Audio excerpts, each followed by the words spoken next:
مشاهدينا الكرام، أهلا ومرحبا بكم من العاصمة اليمنية صنعاء. أرحب بكم في هذه المقابلة الخاصة مع الرئيس اليمني السابق علي عبد الله صالح رئيس المؤتمر الشعبي العام. للمرة الثانية نلتقي به هنا في العاصمة صنعاء. أهلا وسهلا بكم فخامة الرئيس. يا مرحب. فخامة الرئيس، نبدأ. ربما الحرب تدخل شهرها السابع.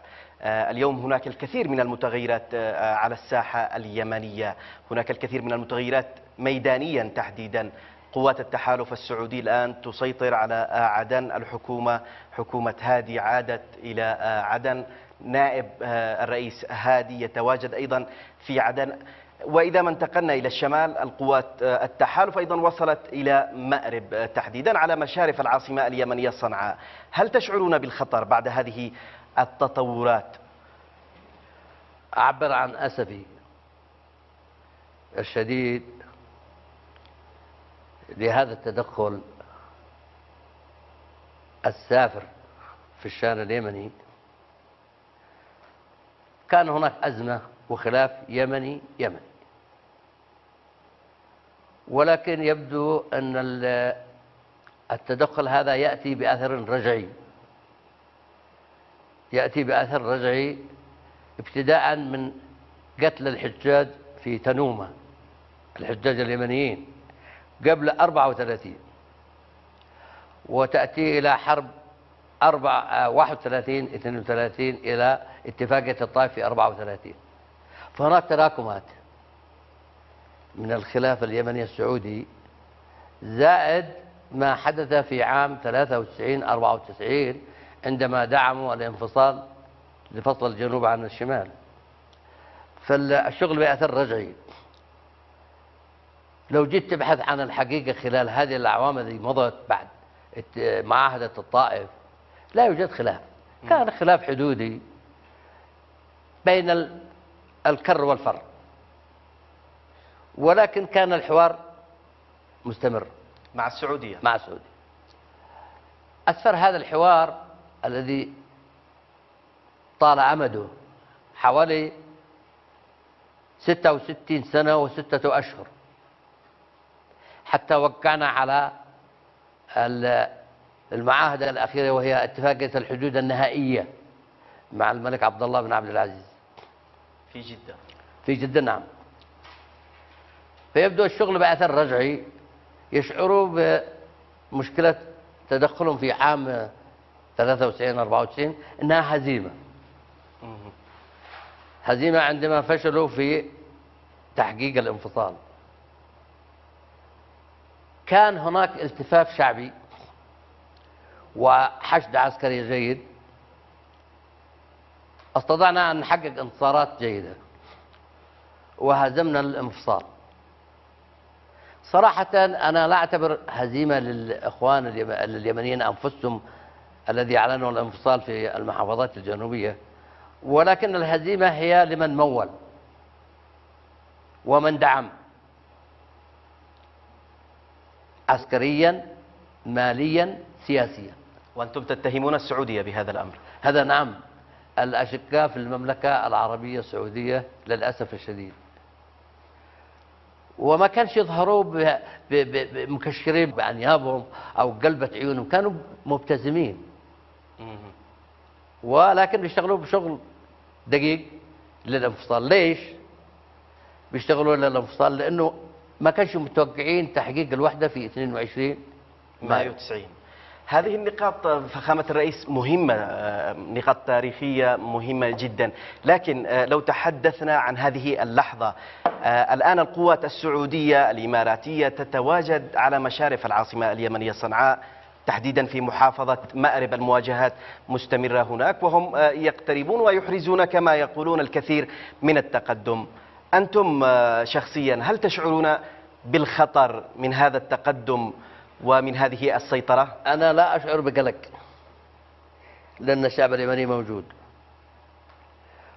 والسعوديين في أيام الدولة السعودية السابقة وصلت إلى عدن ودخلت حضرموت، ودخلت هدمت المقابر في كل أنحاء الوطن اليمني.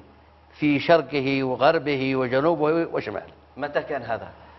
الدولة السعودية الأولى، هي الدولة السعودية الأولى تحت اسم ما يسمى الإمام محمد عبد الوهاب، المذهب الوهابي. وجاءوا وكان هاجموا اليمن. أنا لا أشعر بخطر، صحيح دخلوا عدن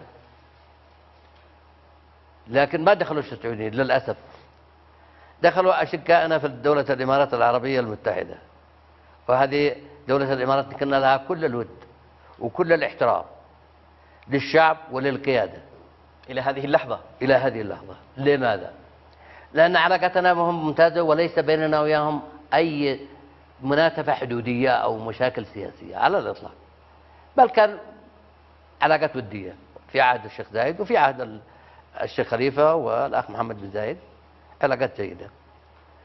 السعوديين عارفين علاقاتنا بالإمارات أنها علاقات جيدة وممتازة ومتميزة، فدفعوا بالإخوان في الإمارات تحت اسم عاصفة الحزم وبعدها الأمل. الحزم، وأن عليهم خطر من اليمن. من الخطر؟ أنتم خلافكم مع من؟ إذا كان الخلاف مذهبي بينكم وبين أنصار الله، وخلاف على أساس إذا قلنا أجزنا أن أنصار الله مختلفين معهم مذهبيا كمذهب محمد عبد الوهاب والمذهب الوهابي، طيب شو دخل الشعب اليمني؟ تضرب مقدراته، مقدساته، تاريخه، آثاره، مساكنه، مستشفياته، مدارسه، جسوره، كل شيء. ليش؟ ايش السر؟ ما هو السر؟ ليش تضرب الشعب اليمني بهذا وتحشدوا هذا التحالف الذي فاق اكثر من 13 دوله حشدتوا له، زائد الدعم اللوجستي الامريكي والدعم الصهيوني ايضا. هم لا يضربون الشعب اليمني كما يقولون، هم جاءوا ليضربوا علي عبد الله صالح وأيضا الحركة الحوثية أنصار الله، وبالتالي يستهدفونهم في جميع المحافظات. طيب علي عبد الله صالح موجود، ماذا عمل بهم علي عبد الله صالح؟ علي عبد الله صالح ترك السلطة في 2011 طواعية، وكان يمتلك من القدرة العسكرية كما قالوا هم، مش أنا قلت، أنه الجيش الخامس. هذا كان يقولوا على صدام حسين ورجعوا عكسوها علي أنا. الجيش ولا جيش خامس ولا سابع ولا عاشر، كلا جيش منظم صحيح، جيش مدرب صح، جيش مؤهل صح، كان وضعنا جيد عسكريا. لكن أين ذهب هذا الجيش؟ الذي أزعجهم هو تنظيم الجيش في عندما حضروا الاحتفال العيد العاشر، وكان الملك عبد الله في ذلك الوقت ولي عهد وعدد من الأمراء، فترجمتها لهم المخابرات الأجنبية وبالذات الصهيونية والمخابرات الأجنبية بشكل عام أن هذا يشكل عليكم خطر، هذا الجيش. فبدأوا يحيكوا هذه المؤامرة مثل ما حكوا على صدام حسين. مؤامرة؟ ما هي المؤامرة التي حاكوها؟ بدأوا يحيكوا المؤامرة الإخوان في المملكة العربية السعودية ضد النظام في اليمن، وعادوا إلى قواعدهم السابقة إلى حركة الإخوان المسلمين الذي هما من نسيجهم، خريجين مع جامعاتهم وخريجين مدارسهم يعني خريجين مدارسهم وجامعاتهم، وأيضا كانوا هم من يدعموهم ويحركوهم إلى أفغانستان، حركة الإخوان رجعوا إليهم. ولهذا جاءت حق الاعتصامات في 2011 هي بدأت من الإخوان المسلمين في حي الجامعة بدعم سعودي. لكن كان هناك قطاعات واسعة من الشباب اليمنيين من جميع التيارات السياسية ومن المختلف، بس النواة أو القاعدة أو هم الإخوان. صحيح خرجوا بعض الشباب من كل التيارات السياسية بأعداد محدودة، لكن الأساس هي حركة الإخوان المسلمين الذي خرجوا إلى حي الجامعة. طيب بدعم من؟ بدعم سعودي. كان حركة الإخوان المسلمين تستلم دعما سعوديا من اللجنة الخاصة منذ أن توليتنا السلطة في عام 78، وهم يستلموا دعم تحت حجة أنهم بيدعموهم لمواجهة الجبهة الوطنية في المناطق الوسطى، واستمر هذا الدعم. بعلمكم؟ بعلمي ومعرفتي. لماذا سكتتم على هذا الأمر؟ وكنا نحتج عليهم ونخاطبهم ونقول لهم هذا تدخل وهذا مش عارف. قالوا لا، بس احنا كنا بنعتبرها مساعدة للنظام لمواجهة الجبهة الوطنية. هذا اللي حصل. الوجود السعودي وصل إلى عدن، نعم، مش هو، وصلت الإمارات العربية المتحدة. وهناك تواجد سعودي أيضا، تواجد شكلي، لأنه السعوديين هم الآن على حدودهم في مواجهة مع ما تبقى من جيشنا وما معنا من اللجان الشعبية والقوات الشعبية على الحدود السعودية، فهم في مواجهة في جيزان وعسير ونجران. فدخل الإخوان على الخط الإماراتيين، وما كنا نتمنى للإمارات أن تتورط، لأن ما فيش بيننا وبينها خصومة على الإطلاق. بس السعوديين أقحموهم. لماذا؟ لأن العلاقات متميزة، وهم غير قادرين السعوديين يدخلوا على أي مكان. هم عارفين وزنهم، وعارفين حجمهم، وعارفين مقاتليهم، فورطوا الإخوان السعوديين ومجموعة من البحرينيين والقطريين. سهل، القطريين ما يقولش مشكلة، القطريين ما يشكلوش مشكلة علينا، لأنه كم الدك وكم مرقة، ما يشكلوش مشكلة القطريين. كم جيشهم، وربما جو من القطريين هم من المجندين اليمنيين معهم، قد ربما من المجندين اليمنيين. طيب، سيطروا على عدن، أوكي، عاد بحاح وعاد هادي إلى عدن، كويس، تنفيذا للقرار 2216. إذا هم طلبوا مننا أن نتعامل مع القرار 2216، لكنه عاد بمعنى رغما عنكم ولم يعد بموافقتكم إلى عدن. دخل بقوة عسكرية، نفذوا القرار هم بالتدخل، نفذوا القرار بالتدخل العسكري والإنزال الجوي والبري والبحري، واحتلوا عدن. مش مشكلة، احتلوا عدن، حيخرجوا مثل ما خرجوا الانجليز. الشعب اليمني قادر ان يواجههم مثل ما خرجنا الاتراك. هذا لكن ليس هناك مقاومه الان في عدن ضد. لا، انت مقاومه، خليها تهدأ الامور، معلش هي تصير مقاومه. ما حد التواجد الاماراتي والسعودي طبيعي، ما بيقبل اليمني على الاطلاق على ارض احد. سيخرجوا سيرحلوا. انتم تهددونهم؟ لا، انا ما هددهم، سيرحلوا اجلا ام عاجلا، سيرحلوا. الشعب اليمني كفيل انه يخرجهم في عدن. طيب، اجي لك على خط مارب. جو على خط مارب، خط الصحراء، دخلوا من الشرورة والوديعة، ودخلوا على الابر، ودخلوا الى صافر، وصلوا الى مارب. المقاتلين حقنا مقاتلين اقوياء وشجعان، ما تبقى من الجيش، مش الجيش مش موجود، ومن اللجان الشعبية مواجهين بشكل جيد وصامدين رغم الضربات الموجعة بالطيران. حوالي 200 طيارة إلى 300 طيارة ذي بتقاتل، زائد الهليكوبترات الأباتشي المش عارف ايه، وابل من النيران. مع ذلك جماعتنا صامدين وأقوياء وجيدين. قبل أسابيع كان هناك صاروخ توشكا أطلق على التجمع للقوات الإماراتية وأحدث كثير من الدمار، وأيضا أسفر عنه سقوط عدد كبير من القتلى. هل كان لديكم علم بهذا الصاروخ؟ لا علم لنا، لا بصاروخ، لا، الصواريخ مش بأيدينا، والدبابات مش بأيدينا، والطائرات مش بأيدينا، هي في أيدي أنصار الله. صراحة أنصار الله هم المسؤولين، هم المسؤولين على السلطة. طيب، ما حكي له يعني اطلقوا صاروخ أنصار الله، اطلقوا حرب بينهم وبين غزاة. يعني الإماراتيين هم جابوهم السعوديين، لأنه السعوديين عارفين ما لهمش قبول في اليمن أن يدخلوا بجنودهم في الدول. الإماراتيين مقبولين من ناحية قبلية، من ناحية سياسية. الشعب اليمني مش مفز منهم. ليش؟ هي تقول هي في جبهة، أنتوا في جبهة إيه؟ الحدود. قالوا إحنا في جبهة عسير وجيزان ونجران نواجه سنتحدث عن هذه الجبهة لاحقا. نكمل في مأرب. اليوم القوات التحالف على مشارف صنعاء، ماذا لديكم أنتم لمواجهتها؟ أنتم الهدف من هذا التقدم. علي عبد الله صالح على رأس المستهدفين. ماذا إذا وصلوا إلى صنعاء؟ هل نستضيفهم؟ لن تغادر صنعاء؟ لا، هذا مستحيل. عرض علي. متى؟ كل يوم عرض، مش كل شهر. أثناء الحرب؟ لا، الحين في من أسبوع، من 10 أيام، أنه الدولي 5 طائرات هليكوبتر أمريكية وتأتي إلى سنحان وأطلع عليها أنا ومن أحب، وغادر إلى أين ما تشتي، أين ما تريد. والعرض الثاني عن طريق مؤتمرين الذي هم مقيمين في القاهرة. من قدم العرض الأول؟ العرض الأول الأمريكان. والعرض الثاني. والسعودية وافقت على هذا الأمر؟ ما فعل هذا، الامريكان ما عجزوا من انفسهم. وبعدها عناصر من اللي كانوا في السلطه من عناصر المؤتمر المقيمين في القاهره كانوا يشتغلوا استخبارات مع السعوديه عندما كانوا في السلطه. اعرضوا عرض انه انت تغادر، وقد عرضوا ان عرض عليك تذهب الى المغرب او الى اثيوبيا، لان رئيس وزراء اثيوبيا هو مرحب بك بوصيه من مجلس زيناوي انه ترحب بك وتصير تقيم هناك. قلت لهم انا اقيم في الوطن. هم زعلانين ليش؟ هؤلاء اصحاب القاهره اللي خرجوا من المؤتمر معظمهم زعلانين انهم خرجوا.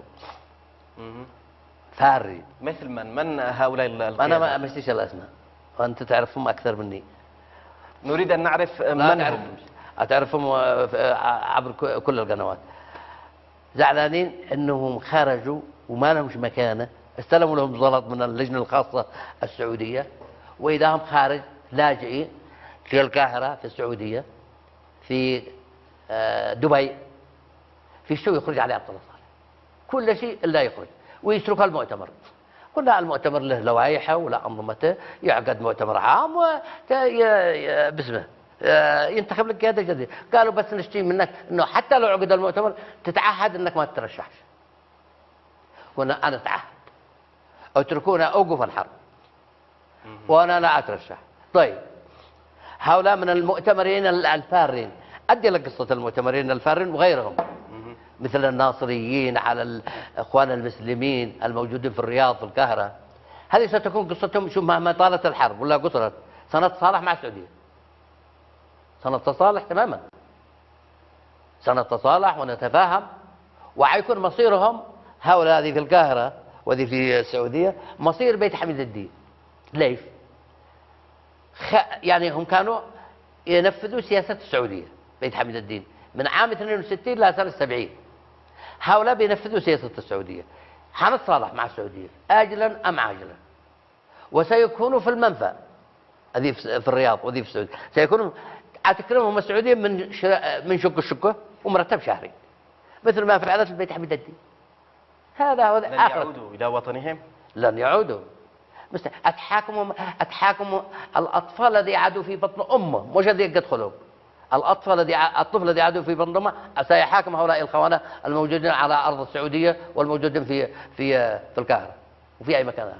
طيب فخامة الرئيس، لماذا أنت متمسك برئاسة المؤتمر طالما سلمتم السلطة ولا تريدون أيضا العودة إلى السلطة؟ شوف يا أخي، أنا أعلنت عندما سلمت السلطة في 2011 وقلت لهم سأعتزل السلطة، لكن لن أعتزل عن العمل السياسي، سأبقى في المؤتمر. طيب إذا كانت تقتضي المصلحة الوطنية العليا لليمن أن علي عبد الله صالح يترك المؤتمر، أنا حاضر. أوقف الحرب، فكوا الحصار، انسحبوا من الأراضي اليمنية، أنا علي عبد الله صالح يعقد مؤتمر خلال 21 يوم 30 يوم. أعقد مؤتمر عام وينتخب قيادة جديدة، وأتعهد وأوضع هذا التعهد وثيقة في الأمم المتحدة إننا لن أترشح لقيادة المؤتمر مرة أخرى. الحزب مهدد بالتفكك بالانشقاقات القائمة. الحزب المؤتمر يعرف من هو مؤسس له ومن هو قائد الحزب ومن هي كوادر الحزب، ومش هو الذي بيتسولوا في القاهرة ولا في الرياض. الحزب موجود داخل في تعز، في عدن، في صنعاء، في حضرموت، في شبوة، في حجة، في ساطة، في الحديدة، في عمران، في مارب، في الجوف، الكثير من المؤسسين ذهبوا إلى السعودية. لا، هؤلاء مطلبين سلطة. يعني مثلا عدد منهم كانوا ناصريين جاءوا إلى المؤتمر من أجل السلطة، وكانوا يعرضوا الولاء والطاعة أكثر من المؤتمرين المؤسسين. أما المؤتمرين المؤسسين الموجودين ولن يتفلفل منهم واحد. منذ العام 2011 هناك الكثير من القيادات انشقت عنكم. هؤلاء أصحاب مصالح. هتلاحظوا أنهم كانوا وزراء أو رؤساء مؤسسات في الدولة، إذن هم كانوا وراء السلطة. فلما شافوا اقصيوا من السلطة بيبحثوا عن سلطة، ساروا قالوا الدولة مش عارف 30 مليون ريال سعودي لمن؟ لبعض منهم في القاهرة يعقدوا مؤتمر شعبي عام هناك، مؤتمر شعبي عام في القاهرة. وإذا ما قدرتوا تعقدوا مؤتمر بالمؤتمرين الذي خارج الوطن، مؤتمر وطني لا مؤتمر شعبي عام أولا ويعمل انشقاق، أو إذا ما قدرتوا يعملوا مؤتمر وطني. هؤلاء 30 مليون ريال سعودي، ووعدوهم ودوا لهم مناصب في لاولادهم في شركات النفط، في شركه ارامكو، و ودوا لهم مقاولات حق توزيع المواد الغذائيه، ووعدوهم بمقاولات اعاده الاعمار في عدن وفي تعز وفي بعض المحافظات. هؤلاء الموجودين المتسولين في القاهره، وانا اسف اني اقول متسولين، لكن ارادوا لانفسهم هذا الخيار.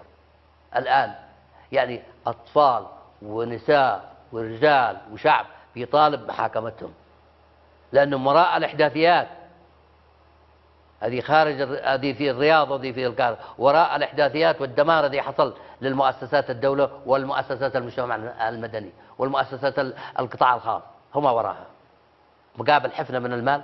هؤلاء المسؤولين لا يستحوا، وكانوا على قمه السلطه، وكانوا عند اقدام علي عبد الله صالح، عند اقدامه يقبلوا ليل نهار. واليوم قد انت وطني، اذا كنت وطني ارجع صنعاء، تعال عاني من ما يعاني الوطن. والله هؤلاء كانوا من المتملقين والمنافقين، وان الصامدين والثابتين لمواجهه العدوان كانوا هم المهمشين في المؤتمر، ولا لهم مصلحه مثل ما لهم المصالح هؤلاء هذه خارج اليمن. يتسولوا في شارع الهرم ويتكلموا عن اليمن، يتكلموا عن اليمن من هم في ارضه فوق ترابه بين حجاره في رؤوس الجبال، هؤلاء يتكلموا عن اليمن. هم ايضا يمنيون، ما في شك، ما نكرهمش منك، ما لا ننكرهم، بس ايش اللي خرجك؟ خلاص بعد ما خرجت من صنعاء ولا تعد ولا عدن ولا حدين مشان اليمن. هناك الكثير من التفاصيل سنتحدث عنها لاحقا، الوضع في عدن، تواجد داعش او ما يسمى بالدوله الاسلاميه، ولكن بعد هذا الفاصل القصير. مشاهدينا الكرام، فاصل ونعود لكم.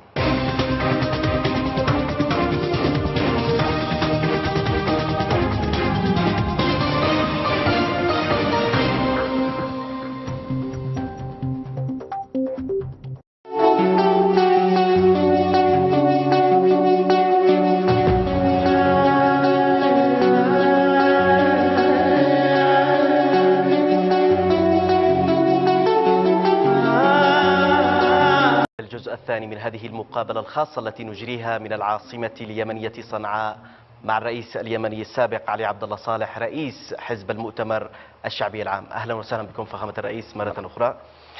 نعود إلى الوضع في عدن. تحدثتم عن وصول القوات الإماراتية والسعودية، وقلتم بأن الإمارات تورطت هناك بإيعاز من السعودية. اليوم هناك عمليات استهدفت حكومة بحاح، مقر الحكومة، وأيضا استهدفت مقر العمليات العسكرية والقوات الإماراتية المتواجدة في البريقة بعدن. هناك من اتهم علي عبد الله صالح بالوقوف خلف هذه العمليات، وقد وصفوا هذا الأمر بأن داعش هي تتبع أيضا علي عبد الله صالح. هو هذا هم بيسيئوا إلى أنفسهم ويسيئوا إلى الإعلام. الحقائق والعالم والمخابرات الدولية تعرف من هو علي عبد الله صالح ومن هي داعش. داعش هم حركة الإخوان المسلمين، ودي أنا قاتلتهم قبل ما حد يقاتلهم. أنا قاتلتهم من وقت مبكر، حركة الإخوان هذا داعش. فللأسف الشديد ما حدث عمل إرهابي في عدن، ولكن كانوا حتى مش متأكدين. الإعلام لا الإماراتي ولا الخليجي ولا الدولي كانوا يقولوا هي صواريخ تشكى. صحيح. وكل الإعلام صواريخ تشكى. إحنا فوجئنا أنه في صواريخ تشكى أطلقت. طيب يتضح في الآن أنه عمل إرهابي بعناصر عناصر من داعش، اعلنوا وطلعت صورهم وبالعربات المدرعات. العربات المدرعات هذه معهم هي من الذي دعمهم هادي، دعم داعش ضد تواجد الحوثي والوحدات العسكرية في عدن. هادي يتحمل كامل المسؤولية، ويتحمل مسؤولية القتل الإماراتيين سواء في مارب أو في عدن. هذا يتحملها هادي نفسه. هذا هو مستهدف من هذه العمليات. كيف؟ لا مش مستهدف، هو ذي جابهم. هم كانوا محاصرين في أبين ومحاصرين في حضرموت، هو دخلهم لمواجهة الحوثيين ولمواجهة ما يسمى بقوات صالح. ما عند علي عبد الله صالح قوات، لو كان عنده قوات ما خرج، وعارف ما بيخرج. لكن أنتم تهددتم هادي في خطاب قوي وشديد اللهجة وهو حين قلتم بأن من خرجوا أثناء حرب الانفصال في 94 كان لديهم 3 منافذ، اليوم لن يجدوا أي منفذ. كان هذا تهديد لهادي؟ ما تهديد أبدا، واقع. ما في معه مفر إلا أنه يطلع عن طريق خط جبوتي البحر، ولا يهرب عن طريق البر ويتحرك لحضرموت ويصير عمان، أو يتحرك للشرورة. ما فيش هذا شيء طبيعي، مش تهديد، هذا شيء عملي. مش شيء لا معي قوة ولا معي جيش. لو كان عندي جيش وعندي قوة وأنا بقاتل هذه ما عرفش من صنعاء أولا. لو كان أنا يعني مستولي على أشياء السلطة كنت حجزته وحاكمته وحزق للمحكمة. لكن أنا سلمت السلطة طواعية في 2011. ليش؟ تعبت من السلطة، 33 سنة وأنا حاكم كلها. وكما تحدث في أكثر من مقابلة أن الحكم في اليمن مثل ما يرقص واحد على رؤوس الثعابين، هذا ترضي هذا تزعله هذا كلها شغلانة. طيب ما تقوم به الآن أنت وقواتك ومن يوالونك وحزبك أيضا من أجل ماذا؟ إن لم يكن من أجل العودة إلى السلطة ما تقوم به الآن من أجل ماذا؟ أعوذ بالله. هذه أسطوانة مشروخة ترددها الحدث والعربية والجزيرة، أن علي عبد الله الصالح يشتي يعود إلى السلطة، وإذا قد اعتدلوا يقولوا حيورث ابنه. ابني سفير في الإمارات، أقيل من السفارة وذاك جالس في بيته. ما زال في الإمارات؟ في الإمارات نعم.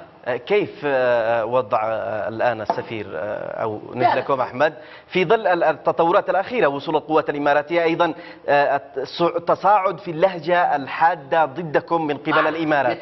من الإمارات احنا نتحمل. أحمد في ضيافة الإمارات موجود، هو عائلته وأولادنا كثير هناك موجودين في الإمارات. هو تحت الإقامة الجبرية؟ لا، عنده حراسة من الإماراتيين حرصا على سلامته، حرصا على سلامته من أي إنسان عنده ردود أفعال.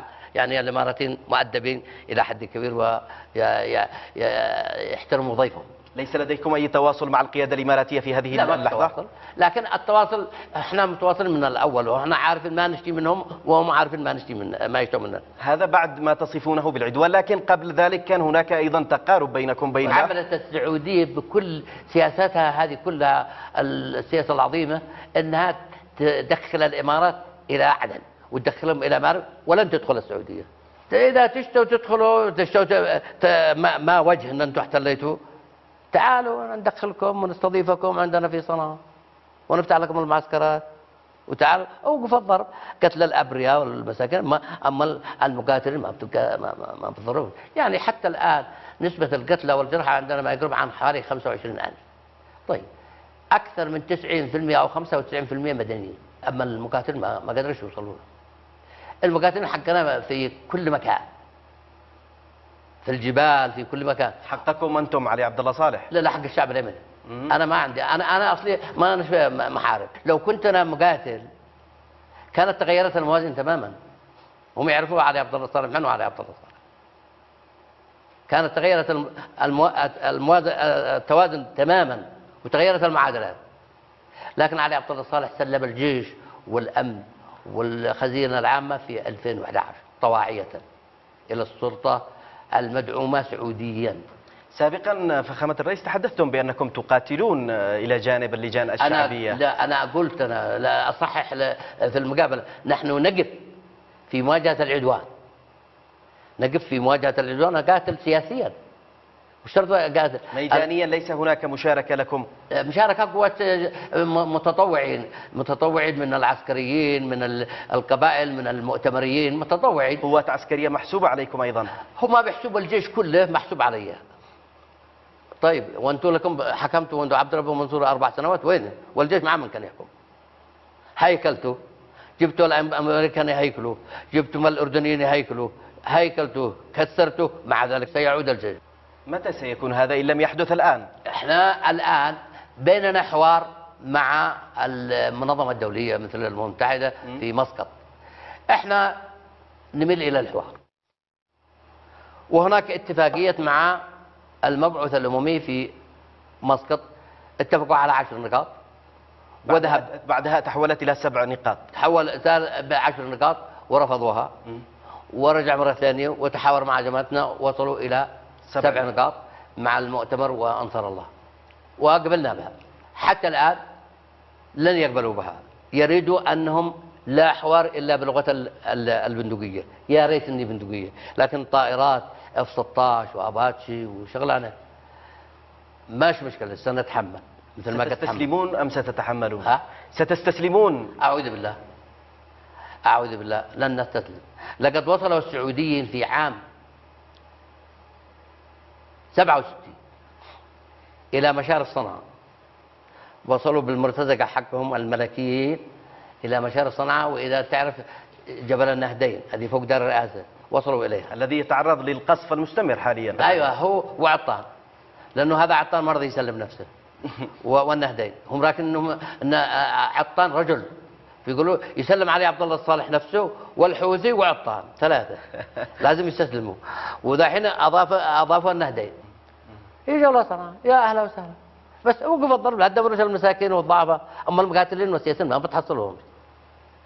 لا بتحصل سياسي، لا بتحصل، وبيضربوه ضرب عشوائي، القرى على المدن على المزارع على ولا خلوا مكان. هم يلاحقون علي عبد الله صالح. يلاحقوا، معلش يلاحقوا، ويكون لي الشرف أني أكون شهيد من أجل الوطن، يكون لي الشرف العظيم أن أستشهد في سبيل هذه الأمة. كيف عجزوا عن الوصول إليك؟ أنا أبلغهم أدي لهم الإحداثيات أنا. طيب فخامة الرئيس تحدثت عن خلينا أكمل معك. شوف، ويوصلوا إلى مشارف صنعاء، يا أهلا وسهلا بهم، أوقف الضرب، التزموا، إحنا نفذنا صح، دخلتوا بالقوة 2216 عدن ودخلتوا مأرب، طيب مرحبين، انتصرتوا ب 2216، إذا ما عاد فيش داعي للضرب. تعالوا نتحاور حوار يمني سعودي، مش حوار يمني، من اليمنيين قد تحاورنا في موزمبيق أشهر، هؤلاء سبب مشكلتنا على راسهم هادي. هذا هادي مسكين أنا أعرفه ولا هو دري ما فعل، جابوا له ورقة بيضاء وقع عليها التدخل قوى التحالف لإعادة الشرعية. هو رئيس للجمهورية اليمنية. أي وقع. المهم أنه يكون فخامة الرئيس، يكون يسمى فخامة الرئيس، لا يفقه شيء في السياسة للأسف الشديد، لكن أنا أتحمل جزء من المسؤولية، لا يفقه شيء من مسؤولية صعوده إلى سدة الحكم. نعم، وأنا أرشحه، رشحته رئيس الدولة، وأنا عارف أنه مرشح من السعودية ومرشح من الأخوان المسلمين. هو تربية الأخوان المسلمين ليش؟ لأنهم أرادوا يجيبوا رئيس هادئ في يعملوا بقى أديشته، يوقع لهم أديشته للأخوان المسلمين، كما كان يفعل معك أثناء حكمك، كان يعطيك كل شيء وهو نائب لك. يعطيني، لم يعارض لك شيء؟ ما عارض ولا يعارض اصلا، ما يعارض. ايش يعارض؟ هو مش داري ما هي المعارضه. لم تكن لديه اي سلطات وهو نائب؟ ابدا، سلطه كامله، سلطه نائب رئيس دوله زي ما هو في الدستور، وزي ما نواب الرؤساء واولياء العهد في كل مكان. قلتم كلاما مهما وخطيرا بشان هادي، قلتم بانه تربيه الاخوان المسلمين، وهذه معلومه جديده. ما تربيه، نعم، تربيه الاخوان المسلمين، حتى بعد سقوط الاخوان المسلمين وخروجهم من السلطه وجاءوا انصار الله، كان هو يخضع لانصار الله، يوقع لانصار الله ما يريدوا، وما هو الذي يخلف بينه وبين انصار الله؟ ايش؟ انت سهلت لهم الطريق وفتحت لهم الابواب من الله داخل عدن، انت مش احنا. هناك الكثير من ما يقال عن هذه الجزئيه. قيل بأن أنصار الله لم يصلوا إلى صنعاء إلا بمساعدتك، بتسليمك لجميع المعسكرات الواقعة والخاضعة لسيطرتك والموالية لك. ولا معسكر، كذابين، ولا معسكر ولا عسكري ولا ضابط كان يتبعني، كان يتبع عبد الربون منصور هادي، إلا الوهم والإحساس عنده والضعف. كان يعتقد أنه مش رئيس، مش قائد الجيش، إن هذا الجيش حق علي عبد الله صالح، ولهذا تبنى الهيكلة ودقدقة، لأنه محسوب على علي عبد الله صالح أنه جيش عائلي، أنه أمن عائلي، أنه طيب أثبت، هل هذا جيش عائلي؟ خلال ال7 أشهر هذا جيش عائلي؟ كم العائلة؟ عائلة 100 شخص، 200 شخص، 300 شخص. هذا جيش دوام أكثر من 400,000 مقاتل، مدرب على أحدث الأسلحة، تدريب أمريكي، تدريب عراقي، مصري، أردني، فرنسي. استقطبنا خبرات من كل أنحاء العالم ودربنا جيش، كان جيش قوي. أين ذهب هذا الجيش الجيش اليوم؟ أيوة، مزقه الإخوان المسلمين وعبد الربه منصور هادي، هو الذي مزقهم وروحوا بيوتهم، الآن في بيوتهم. نفس هذا الكلام يقال عنك أيضا، يقال بأنك أنت من دمرت الجيش، من دمرت. تمام. الشعب اليمني هو الحكم، مش الإعلام الحكم. ليش؟ دمرت الجيش أنا ضربته بطائرات الاف 16، أنا هيكلته، أنا طردت القيادات، أنا يعني هذا باسمه أقصيت ألوية، أعفاء ألوية من المعسكرات وسرح ألوية، مش أنا، سرحها هادي، واستعد الضباط واستعد القادة، إنه كل كان عنده عقيدة هكذا في راسه، كل ضابط وكل جندي من 400,000 مقاتل إلى أنهم لاحق على عبد الله صالح. لكن بدأ الانقسام. لا خليك معي، انهم هؤلاء لاحق على عبد الله صالح. لماذا تبنى الهيكله؟ هو السعوديه تبنوا الهيكله وجابوا الخبراء الامريكان ينهوا هذا الجيش ويجيبوا جيش اخر، ولهذا يقولوا الجيش الوطني. طيب وهذا مش جيش وطني؟ من وين جاب؟ علي عبد الله صالح جاب من حصن عفاش؟ يا مغفلين، بتكذبوا على من؟ جاءت الهيكلة كنتيجة للانقسام الذي حاصل للجيش. لا. في أواخر في 2011 كان هناك انقسام كبير. هذا كلام كذب ودعايات كذب وخطاب سياسي كذب، ما فيش انقسام. كان في كتيبة مؤخرة الفرقة الأولى مدرعة، هذه يقودها علي محسن، كتيبتين، كتيبة مدفعية وكتيبة مدرعات مدولبة و10 دبابات. هذا الانقسام، هذه انقسام بعد علي محسن، واللواء و310 في عمران. هذا الانقسام الذي حصل، الشرطة العسكرية لن تنقسم، الكلية الحربية لن تنقسم، الكليات كلها لن تنقسم، المعسكرات الحرس الجمهوري قوام أكثر من 59,000 ما انقسم. من انقسم؟ الحرس الجمهوري كان يتبعكم. يتبعني، يتبع كل وما زال يواليكم أيضا. لا يعني كان الجيش 400,000 كله حرس جمهوري على مختلف التشكيلات يتبعني أنا، القائد الأعلى. كيف؟ رئيس الدولة هو القائد الأعلى. وما زال حتى هذه اللحظة يتبع. لا يتبع صراحة، يكون واضح، يتبع القيادة السياسية الآن هذه ماسكة السلطة وهي مجموعة أنصار الله. أما أنا لا، أنا بريء من هذا الكلام كله، لكن ما أستطيعش أقول إن ما فيش لي علاقات، لي علاقات بضباط، لي علاقات بجنود، لي علاقات بمقاتلين، لي علاقات موجودة العلاقات، لكن يأتمروا بأمر أنصار الله ويتحركوا بأمر أنصار الله، مثل ما كان يتحركوا بأمر هادي، وهادي كان يسيره هم الإخوان المسلمين، وكان مسير، هيكلوا، دمروا، ضربوا.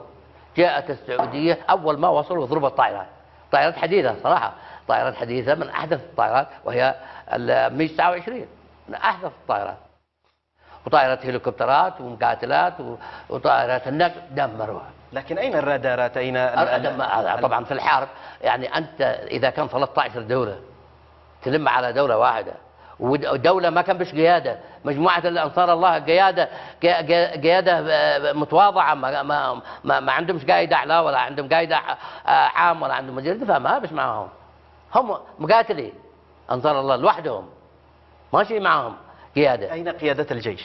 قيادة الجيش في الرخاء هذه قاعدها، ما فيش قيادة للجيش. والآن من يدير الجيش؟ الآن الجيش إدارة يعني قدرات أرحم الراحمين تديره. من هو عنده ضمير من العسكريين والمقاتلين جالس، والبقية في بيوتهم، يقول لك حتى نشوف قيادة جديدة نأتمر بأمرها. صح بيخاطبوني أنا، هل نعمل نتحرك ولا لا؟ ائتمروا بأمر القيادة الجديدة، هم أنصار الله، ما أمركم توكلوا على الله، والمرجعية حقهم عبد الملك الحوثي. هذا صراحة ما أنا لا أحد يأتمر بأمري، هذا كل الدعاية كاذبة، ولكن بيطلبوا شماعة، سواء كان هادي وجماعته والإخوان المسلمين أو الإخوان في المملكة العربية السعودية، يطلبوا شماعة، يقول لك اشتوا راس علي عبد الله صالح، نشتي علي عبد الله صالح دي حكم 33 سنة، نشتي نكسر راسه. لماذا؟ ما الذي فعلته أنت بالسعودية؟ هذا سؤال وجيه، أنا حرد عليك رد متواضع. أولا تحدث قبل شوية أنه بأثر رجعي عداءهم مع الشعب اليمني، أما عداءهم معي الشخصي هو ابتداء من هزيمتهم في 94 عندما هزموا مع الانفصال. هذا واحد. اثنين، أنا لأول مرة سأتحدث عنها، وهي قضية بسيطة. كان في طائرة أقلعت من مطار صنعاء إلى دبي، واكتشف الأمن في دبي طرد، يقولون أنه طرد ملغو. فتبلغ بعد الأمير محمد بن نايف، كان مساعد وزير الداخلية. محمد بن نايف بلغ الأمريكان. الأمريكان اتصلوا بنا قالوا هذا إجراءاتكم الأمنية مش سليمة، وفي طرد اكتشف على متن طائرة اقلعت إلى دبي. من بلغكم يا أمريكان؟ أنا خاطبت الأمريكان. من بلغكم؟ قالوا محمد بن نايف سعودي. أخذت التليفون واتصلت بالملك عبد الله الله يرحمه، قلت له يعني كان المفروض تتصلوا بنا بدل ما تتصلوا بالأمريكان، ونشوف احنا بيننا وبينكم تنسيق، والأمريكان تنسيق لمكافحة الإرهاب. قالوا لنا ليش تتصلوا بالأمريكان؟ ما كانت تتصلوا بنا ونحقق تحقيق مشترك. إذا أكتشف أن الملك ما كانش عنده علم بهذا ما حدث بالبلاغ للأمريكان. فتقريبا انه اتصل بالامير محمد بن نايف او طلبه او قابله او شافه، فكانه حصل بينهم شيء. يمكن الملك عاتب محمد بن نايف انه هذا ما يصير ولا ايش كذا، يعني تقريبا. فكان عتاب الملك الظاهر على محمد بن نايف. محمد بن نايف اخذ في خاطره على علي عبد الله صالح، رغم انه كانت علاقتي به علاقات جيده ممتازه صدق، وكان هو مبعوث للملك على مدار سنوات الى اليمن، كان احيانا يجي في الشهر مره مرتين، تنسيق بيننا في مجال مكافحه الارهاب. فيبدو اخذ في خاطر محمد بن نايف. هذه واحده من التراكمات. اضيفها على 2094 هذا 1094 للسعوديه بشكل عام، وهذا لمحمد بن نايف 2. طيب هذه من التراكمات التي ادت الى السعوديه انها تاخذ موقف من اليمن. 3 وهو العرض حق العيد العاشر للوحده. هذه عام 2000. اي خليها، هذه 3 نقاط متراكمه لدى السعوديه. طيب النقطه الرابعه والمهمه والخطيره، وهي الاخطر مننا هؤلاء كلهم. بعد دخول الحوثيين او قبل دخول الحوثيين، جاءت لي رساله من السعوديه سلمها لي السفير السعودي السابق علي الحماد، والسفير السعودي الحالي كان ملحق عسكري، تطلب منك المملكه العربيه السعوديه التحالف مع هذه 1، 2 مع اولاد الاحمر، 3 مع الاخوان المسلمين، 4 علي بحث. تحالف ايش؟ قالوا ضد الحوثيين. قلت لهم انا عندي ورقه مكتوبه سلمتها لهم اننا ندعو الى صلح والى مصالحه وطنيه بين كل القوى السياسيه في الساحه اليمنيه دون استثناء. قالوا استثني الحوثي؟ قلت لا، الحوثي انا تقاتلت انا 6 حروب، لكن الان لا. اليوم انتم حلفاء. مش حلفاء، احنا الحلفاء الحرب والعدوان هو الذي خلانا حلفاء. قلت لهم احنا هذه ورقه مكتوبه، سلمت لهم ورقه مكتوبه مصالحه وطنيه بين كل القوى السياسيه دون استثناء وبرعايه المملكه. صراحه كان السفير عاقل ذي والحمان، قال لي كلام جميل، خذها توكل على الله. في رمضان العام الماضي تحدثنا عن هذه التفاصيل. نعم. في المقابلة السابقة برضو أعيدها للناس يعلموا أن إحنا يعني مش كذابين. يمكن حوالي 3 4 أسابيع بلغونا أنه ما شيء إلا بالتحالف. قلنا لهم التحالف غير وارد، غير وارد أن إحنا نتحالف مع هادي وجماعة الإخوان المسلمين. الإخوان المسلمين أعداءنا، أعداء الوطن. الإخوان المسلمين، حركة الإخوان المسلمين في العالم كلها أعداء، أعداء التقدم وأعداء الاقتصاد وأعداء السياسة، هم عناصر إرهابية في العالم. الإخوان المسلمين أكيد هذا الإخوان المسلمين هذه حركة خطيرة من أخطر الحركات في العالم. يريدوا أن يقوموا الدولة الإسلامية، والآن حولوها إلى داعش. أي داعش؟ وأنتم أنتم داعش، أنتم تنظيم القاعدة، هاي حركة الإخوان المسلمين. كانوا حلفاء لكم خلال حلفاء لنا في سنة 78 79 إلى ما قبل الوحدة، كنا متحالفين ضد الجبهة الوطنية.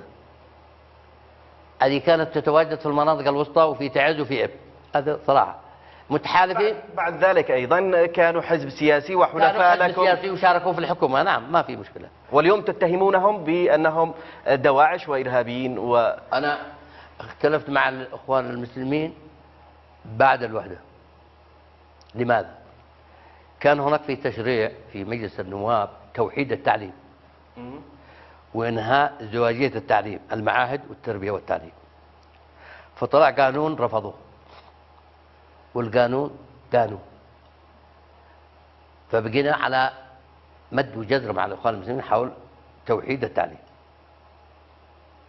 رفضوا التوحيد، وأنه إذا تشتي نستمر معك تبقى المعاهد كما هي والتربية والتعليم كما هي. قلنا لهم هذا قانون ما يصبر، هذا قانون. وكان احنا ندعم المعاهد في قبل الوحدة في مواجهة الجبهة الوطنية في المناطق الوسطى وغيرها.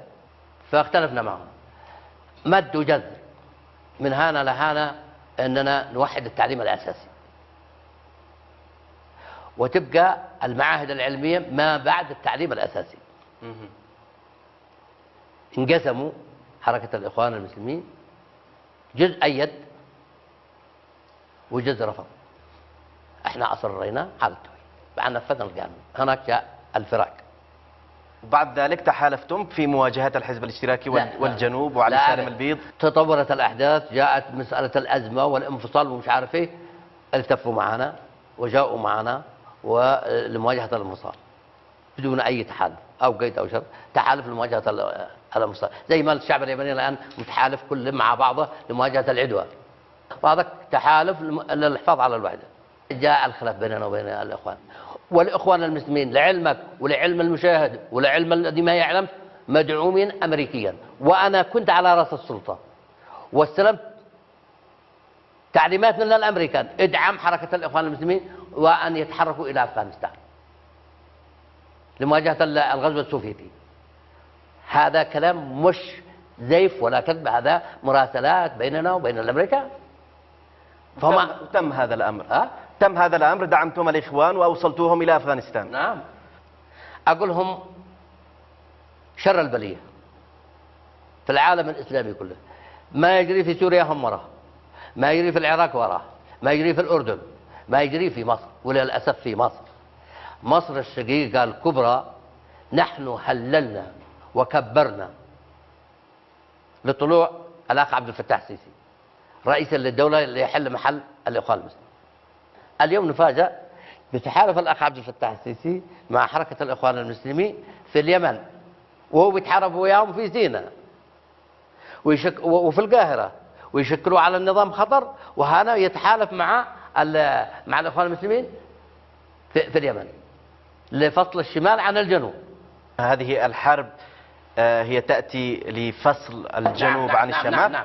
هذا أنا أكد لك مش 99%، 99 زائد 10% من الباقي لفصل الشمال عن الجنوب. هذا إيديولوجية للأشقة في السعودية وبعض دول الخليج. ليش يكون شعب موحد، شعب كبير مؤثر، وعلى البحر الأحمر والبحر العربي، وشعب قوامه 25 مليون نسمة، بينما جيراننا في المملكة لا يزيد عددهم عن 8 ملايين، والبقية هم عمال، هنود، على باكستان، على فلبين، يعني حتى لو وصلوا 30 مليون ل 40 مليون هم وافدين. لكن هم هذا شعب يتوحد، احنا موحدين حتى لو عمدوا على الانفصال، نحن موحدين اليمنيين.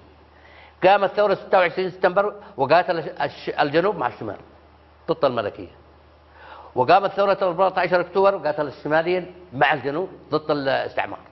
هذا احنا موحدين. الوحدة الآن في خطر، لا تخاف عليها، لا تخاف عليها، ما هيش في خطر. خطر مادي مالي، الآن صرفوا فلوس كثير. لو تلاحظ من شان يقولوا هزمنا اليمن واحتلينا اليمن وهزمنا الحوثيين وصالح، هناك الكثير من القضايا ربما سنتناولها في هذا الحوار. سنتحدث ليبيا عن هذه الوطن التفاصيل. العربي ما يجري هذا سم قاتل من حركة الإخوان المسلمين. سنذهب إلى فاصل آخر فخامة الرئيس، وبعد ذلك نكمل النقاش. مشاهدينا الكرام، فاصل آخر ونعود لكم، تفضلوا بالبقاء معنا.